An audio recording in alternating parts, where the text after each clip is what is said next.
Hi everyone, this is the Decentralized Voices podcast. My name is Daria and I'm excited to have Francisco Pinto, the protocol lead at Request Network.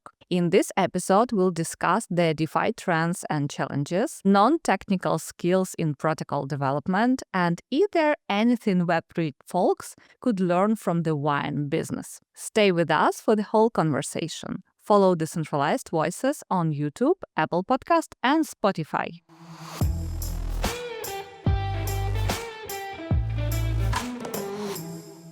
Francisco, I'm happy to have you today. Please give an overview of your professional background. Thanks, Daria. Happy to be here. I'm a mechanical engineer by trade. I studied mechanical engineer and I started working initially before the crypto times, which seems like ages ago, but it was like 5 years. I started working as a process engineer in an automotive parts plant. The company was Japanese, so it's actually pretty interesting to work in process in a Japanese company.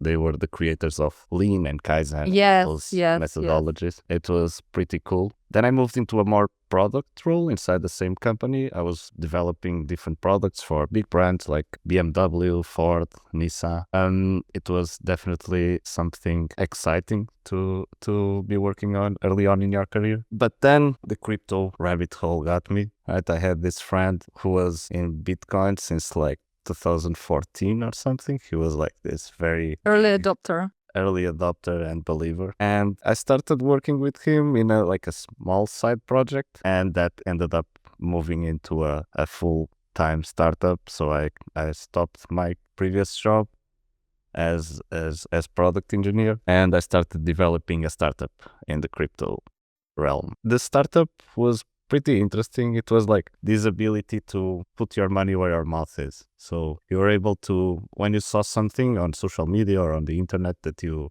didn't agree with, you could stake against that opinion. People on the other side could then stake again against you, and it would create like this social bet on a specific topic. It's kind of like Polymarket. I'm sure you know Polymarket. Yes, but yes, instead of being similar. like a market, it was more individual.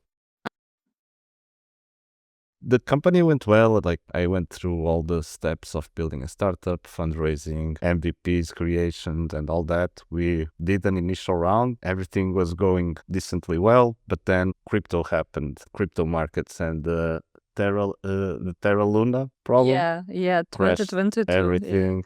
We were trying to raise our second round around that, and eventually we ran out of funds. And my co-founders still continued, but I lost faith and I left. And that's when I joined Request.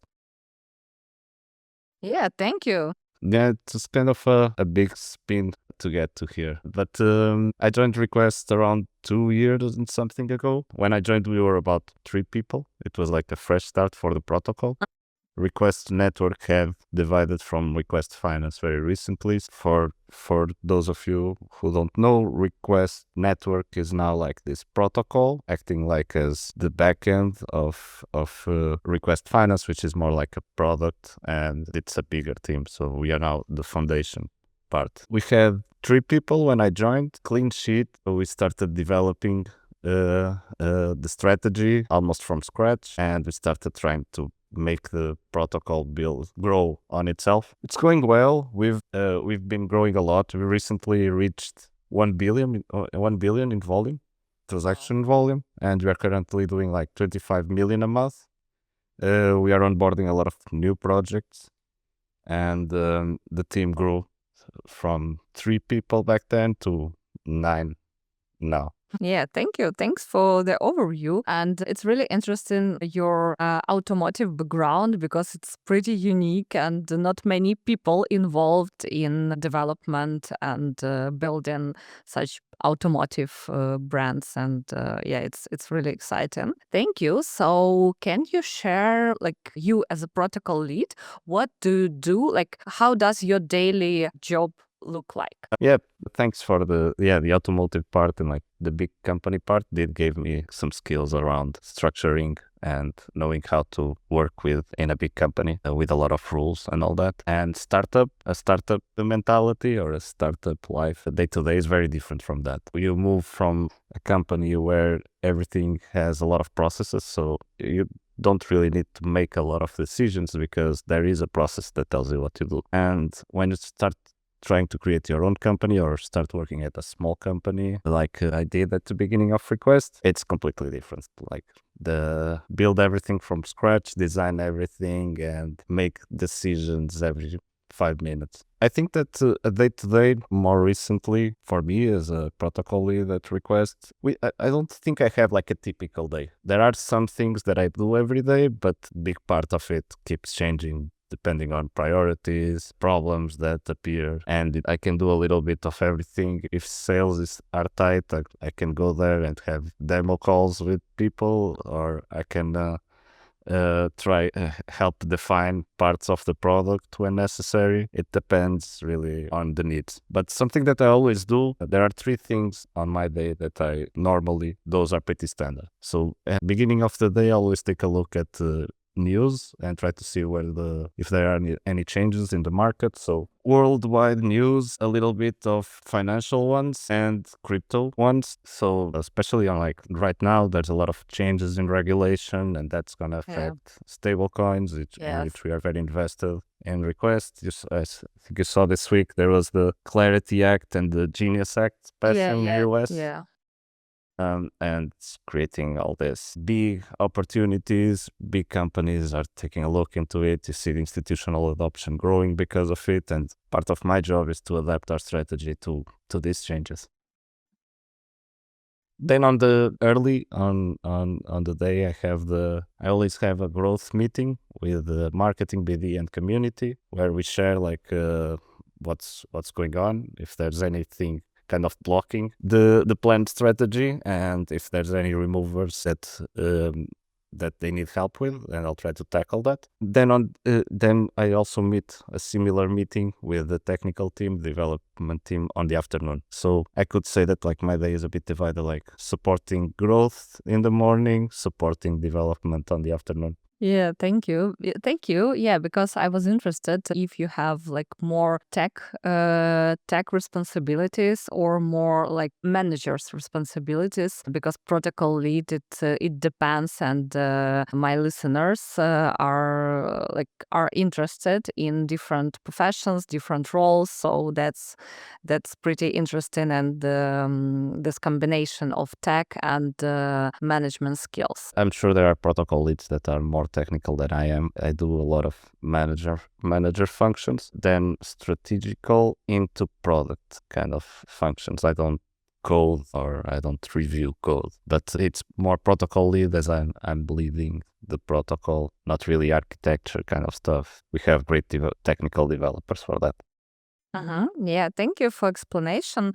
What are the most valuable non-technical skills in protocol development? Because you mentioned Kaizen, you mentioned lean approach you learned from Toyota or maybe Nissan, but maybe you can share more, like what kind of skills do you need to be a protocol lead? I think one of the skills that you really need, and this one's very specific to protocols, because when you're building a protocol, you're building like the infrastructure layer, right? And being able to think or to see 2 or 3 levels above it, it's not always very easy. So while building infrastructure, trying to understand how your clients will use it. So all the builders that you have on top are going to use it. So the app level, and then the user level, how they are going to perceive it. It's something that I think it's one of the most important skills when you're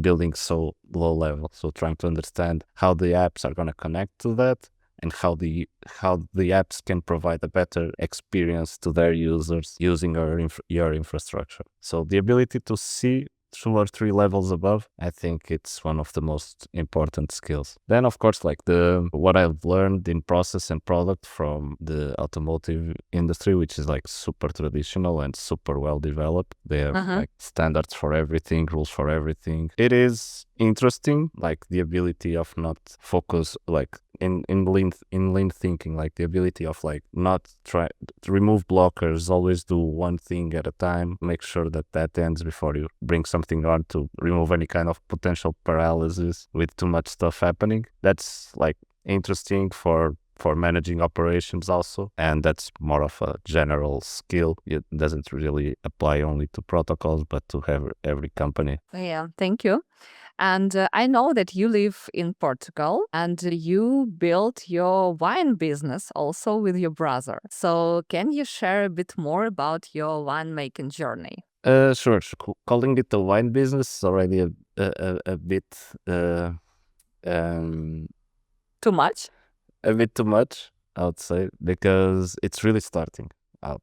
We just launched our first wine, but I'll get more into that. Yeah, like I live in Portugal. I'm originally from Portugal, and in crypto you have like when you meet people at events, they always ask, "Oh, where are you from?" and all that. And I mention Portugal, and I always make this joke like, I hope I live in Portugal, and I hope I never leave, because I really like the to live here. I think it has a great work-life balance, good weather. I love the food, and yeah, I think there's this cultural part of it that I really like. And one of the cultural things that I appreciate a lot is this wine kind of Wine culture. culture. Yeah. In Porto, I'm actually originally from in a little bit outside of Porto, so 1 hour away, and it's called Vila Real, the city, and it's super close to the Douro region. So there's and the Douro region is where are the big quintas that do Porto wine. So my grandparents had small vineyards. They were farmers, and they always sold grapes. Now those vineyards have passed down the generation, and are moving into my brother and me. My brother is a winemaker, so we decided, why don't we try to do our own wine? And we are doing it like it's a side project for me. He is a bit more involved because he's the one that actually has to make the wine. I just help out. But yeah, it's going well. We just launched our first wine. What type? What? This one is a white wine, and from Douro. And yeah, right now it's super different because I'm normally at the computer seated all day, and then sometimes I get a couple bottles and I go to restaurants, try to sell them there, or wineries. It's been fun. It's more like a side project for now. So, but yeah, hopefully one day it becomes a business. Yeah, and it sounds interesting because you can change your activities and go from computer and outside of keyboard, and yeah, like meet more people and spend more time outside and with like more beautiful setting, I guess. Oh, yeah, like the farmer's work itself, it's kind of hard, but like the views that you have there, like in the Douro region, it's amazing. Like being able to see that every day, it's great. And yeah, like everything happens very remote in crypto, not in the wine business, right? It's super traditional. Like if you want to meet people, you meet them in person, and you coordinate things in person. Everyone works in person. So the gatherings on this, like the revolve around wine. So you always have good moments around it. So either anything Web3 teams could learn from the wine business. Yeah, I think it goes both ways, but definitely like if you something that amazes me in the wine business is like their ability to wait. Like the Porto wine, Hold. yeah, the hodl but of the wine. Like a young Porto wine is like a 10-year-old Porto wine is considered young, right? Mhm.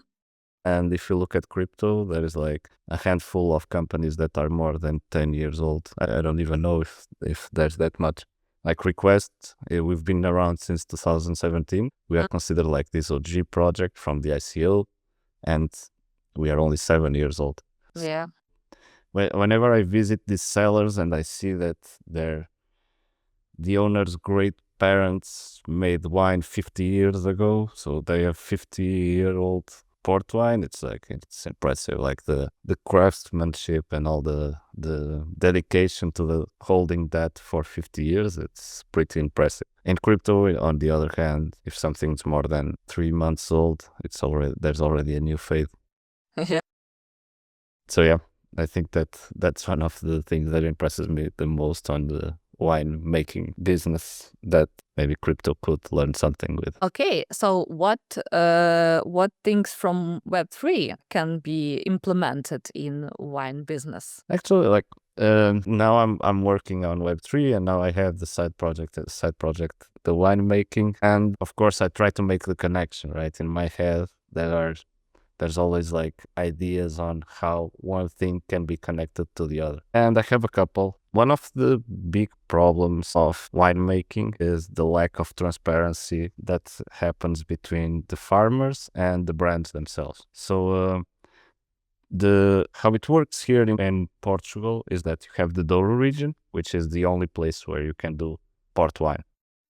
And it's also one of the best regions for regular. And there are these great vineyards that provide grapes to the most expensive wines, but the brands will never tell you where, like, that those bottles, the premium bottles that they sell, come from those vineyards, because otherwise the farmer would want to have more money, because he sees his grapes being sold at €100 a bottle, which is like more than €100 a liter, and he sells to the producer at like €1. So this lack of transparency is kind of squeezing the farmers a little bit. If I'm sure that would be a nice way with blockchain to add some traceability and some transparency to that, try to at least make it more fair to all parties involved. Yeah, thank you. And let's talk more about DeFi trends. So, what should we expect to see in the DeFi market this year or maybe next year? Like, do you have any predictions or wishes? I think that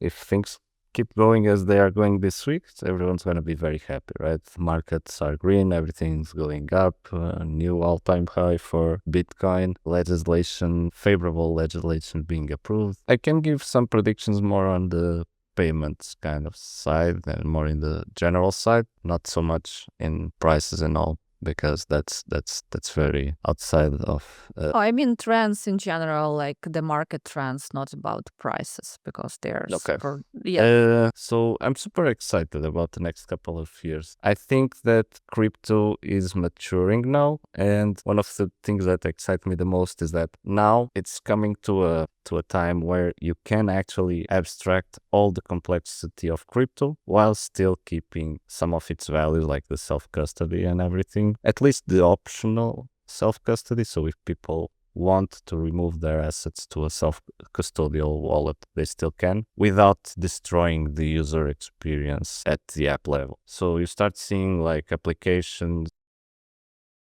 that we are still more on the retail side, but we start seeing applications that have Web 2 completely like Revolut-like user experience using crypto on the background. And I think that's incredible, because for the next generation of users, like we all talk about the next billion users or mass adoption, Yeah. you need something like that. Like, people are not gonna learn crypto. They need to not know that they are using it even. Like, it's just a technology on the background. And I think that's starting to be possible with all the new developments in account abstraction, the new EIPs that came out. I think we as an industry are doing a great job on that. And that will also bring a lot of institutions to start using crypto on the background. Like, you start seeing like companies like Stripe, which is like this payment giant, starting Yeah. to build and buy, at least like buy a lot of crypto companies. They are definitely taking a look into it. Yeah, the last one, Privy, I guess.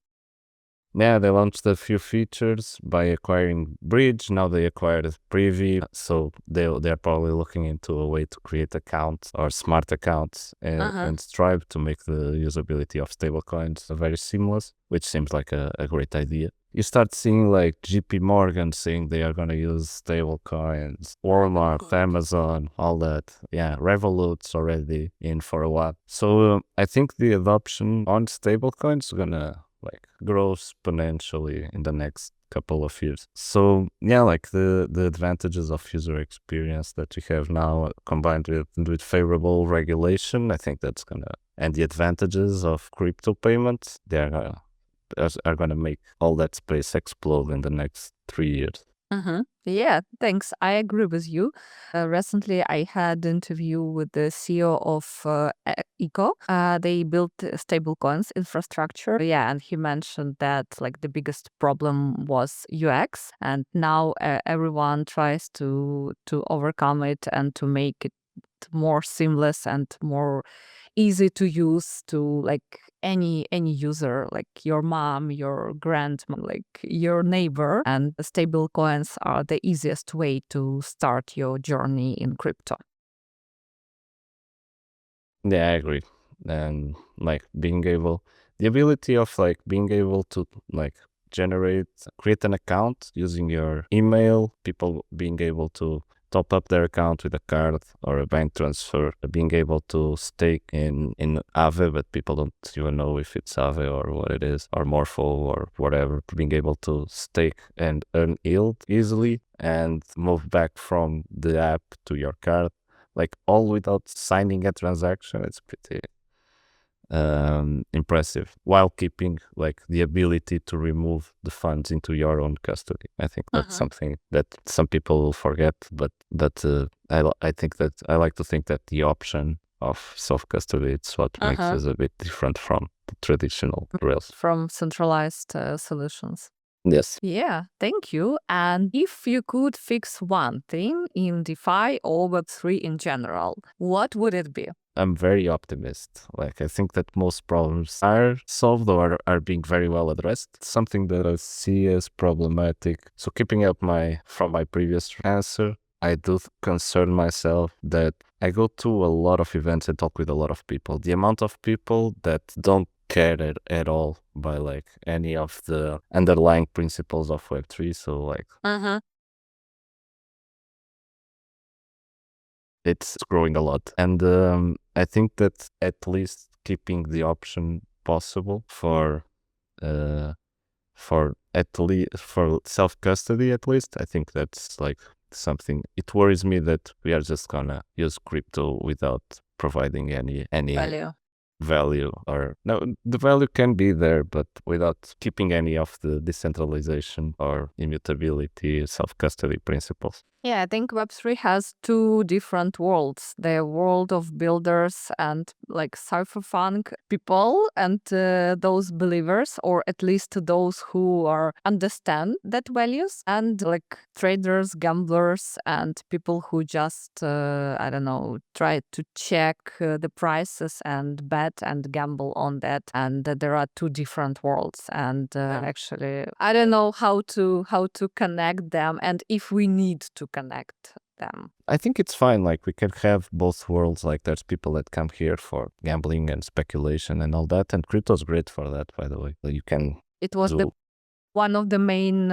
use cases for crypto. Yes, exactly. Some years So ago. if you're into it and you like it, I think crypto has great value on that. Now, my concern is more like when providing some kind of payments or financial infrastructure, if you completely centralized everything, it kind of loses a bit of the purpose of Web3 itself. Like, because no one cares about self-custody until it's needed, right? And we have cases like FTX and all that show that sometimes it is important. At least on my view, I don't think we should enforce it, but keep it as an option. So always have an option for users to self-custody seems important to me. Yeah, thank you. And you mentioned that you're a big optimist. So, what keeps you optimistic about this space despite all this? I don't know, like all these highs and downs and cycles. What's your secret? So bear markets can be challenging. I think especially if you're like raising at the time. Yeah, you have this experience. Yes, that can be very problematic. The sentiment is down, and when the sentiment is down, investors normally are not ready to deploy funds to it. But other than that, like if you're not raising and you have a good run rate to take the bear market ahead, I think it can be actually great. Like there's no fuss around everything. There's no distractions. People on your team are not refreshing CoinMarketCap every 5 minutes to see if they are getting rich. So if you actually want to build stuff and you have the resources for that, bear markets are perfect. And that's when most of the technological advances come up, because on bull markets, everyone wants to launch fast or follow the next hype, try to make some extra money. Bear markets actually kind of help stabilize the market, and I think they have a very good part on making all this possible. Yeah, thank you. Thank you, Francisco. Actually, it was a great and a big pleasure to have you on Decentralized Voices. Thanks for sharing your experience and for inspiring others. I'm sure your experience is valuable to many people. So, guys, thanks for your attention. I'll leave all the links to Francisco and to Request under this episode, so you can go follow him and learn from his experience and learn more about Request Network. So, thank you and see you next episode. Bye. Thanks, everyone. Bye.